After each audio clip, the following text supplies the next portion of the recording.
5, 4, 3, 2, 1. Heard Shri Isan Baghel, Learned Counsel for the Petitioner, Shri Vivek Raj Singh, Learned Senior Advocate, assisted by Ms. Anamika Singh, Learned Counsel for Private Respondent number 5, and Shri S.P. Singh, Learned AGA, appearing for the state. The petitioner, Prakashwati Singh, wife of late Karan Singh, has filed this petition for issuance of writ in the nature of certiorari quashing the impugned order dated 15/3/2017 passed by state government placed on record as Annexure 1. The petition also seeks issuance of a writ in the nature of mandamus directing official respondents to arrest respondent number 5, Jani Singh, prisoner number 534 of 2011, convicted in Sessions Trial number 983 of 1995 under sections 302, 149, 147, 148 IPC, void judgment dated 2/12/2012, rendered by Sessions Judge Bulandshahr. Learned Counsel for the petitioner submits that void order and judgment dated 2/12/2011, the learned Sessions Judge Bulandshahr has convicted the respondent number 5, Jani Singh, and 5 others under sections 302/149, 147, 148 IPC in Sessions Trial number 983 of 1995 for life imprisonment on the charge of killing of 3 persons. Against the aforesaid judgment and order of conviction, the appeal number 7008 of 2011 was filed, in which the bail application of respondent number 5 was rejected twice, as on void order dated 10/7/2012 and 3/3/2014, and the appeal is still pending for final disposal. Learned Counsel for the petitioner submits that the respondent number 5 moved an application in the form of mercy petition dated 17/10/2016 for premature release, and report was sought on his application from the Senior Superintendent of Police and District Probation Officer Bulandshahr, and they submitted their report dated 13/6/2016 and 23/9/2016 respectively, and are recommended to reject the mercy petition of the respondent number 5, and Senior Superintendent of Police Bulandshahr in his report has categorically mentioned that if the respondent number 5 was to be released, he could act as motivator for future crimes.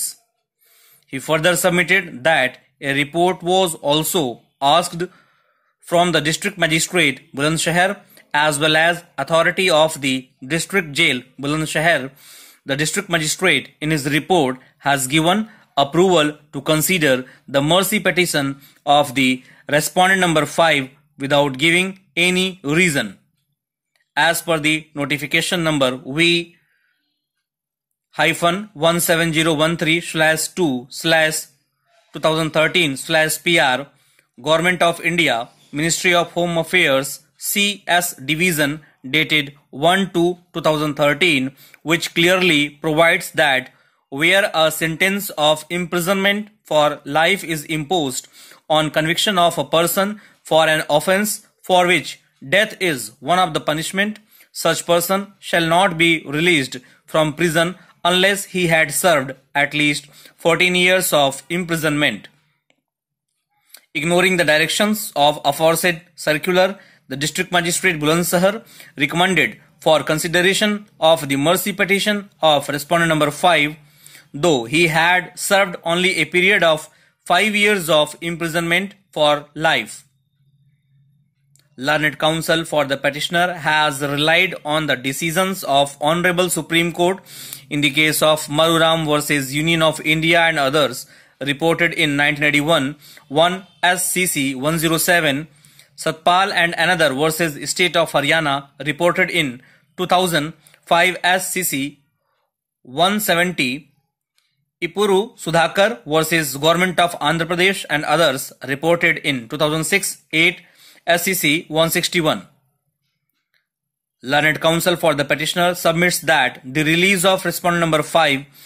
is in total violation of provisions of sections 432, 433 and 433A of the CRPC. The provisions are extracted hereunder for ready reference. Power to suspend or remit sentences. When any person has been sentenced to punishment for an offence, the appropriate government may, at any time, without conditions or upon any conditions which the person sentenced accepts, suspend the execution of his sentence or remit the whole or any part of the punishment to which he has been sentenced. Whenever an application is made to the appropriate government for the suspension or remission of a sentence, the appropriate government may require the presiding judge of the court before or by which the conviction was had or confirmed to state his opinion as to whether the application should be granted or refused, together with his reasons for such opinion, and also to forward with the statement of such opinion a certified copy of the record of the trial or of such record thereof as exists.